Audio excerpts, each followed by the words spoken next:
আসুন আজ আমি আপনাদের দেখাই ইন্দুবালা ভাতের হোটেলের বিখ্যাত কচু বাটা।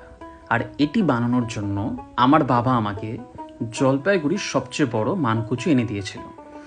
এটি বানাতে গিয়ে যে জিনিসটা আমাদের মনে রাখতে হবে, কচুর গায়ে যে চামড়াটা লেগে আছে সেটাকে একটু বেশিভাবে কেটে নিতে হবে, একটু বেশি করে কাটতে হবে। আমি দেখিয়ে দিচ্ছি, কারণ আমরা যদি এটাকে ভালোভাবে না কাটি এটা কিন্তু আমাদের গলায় চুলকোতে পারে।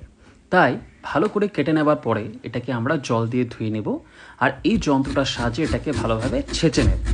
And one the work is done, আমরা একটা পাত্রের মধ্যে জল ঢেলে এই সমস্ত কচুগুলোকে ভিজিয়ে রাখব।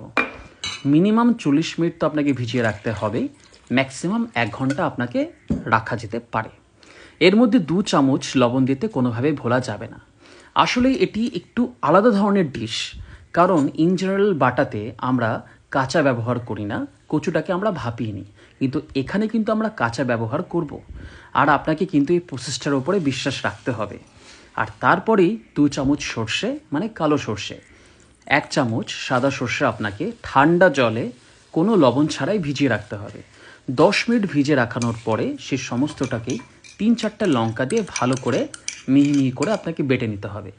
এই বাটার সময় আপনি লবণ, চিনি, কাসুন্দি বা কোনো রকম টক বা লেবুর রস ব্যবহার করবেন না। এগুলো ব্যবহার করলে অথেন্টিক কচু বাটাটার স্বাদ কিন্তু আপনি পাবেন না।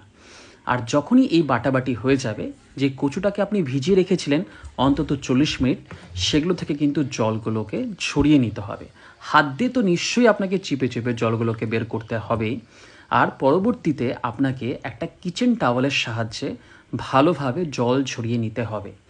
দেখতে হয়ে যাবে অনেকটা, মনে হবে পনির টাইপের দেখে মনে হবে। আপনাকে বিশ্বাস রাখতে হবে যে আপনি কচু বাটার বেস্ট ভার্সন বানাচ্ছেন।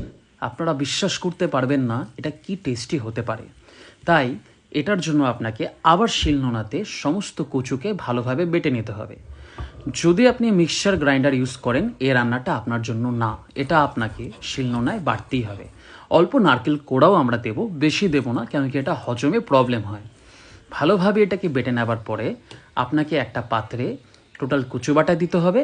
তার মধ্যে মাত্র 5 ভাগের 1 ভাগ সেই শস্য বাটাটা দিতে হবে। মানে 5 ভাগ যদি টোটাল ডিশটা হয়, 1 ভাগ শস্য বাটা, লঙ্কা, একটু লবণ আর 5 থেকে 6 ml সর্ষ তেল দিয়ে ভালো করে আপনাকে বেটে নিতে হবে।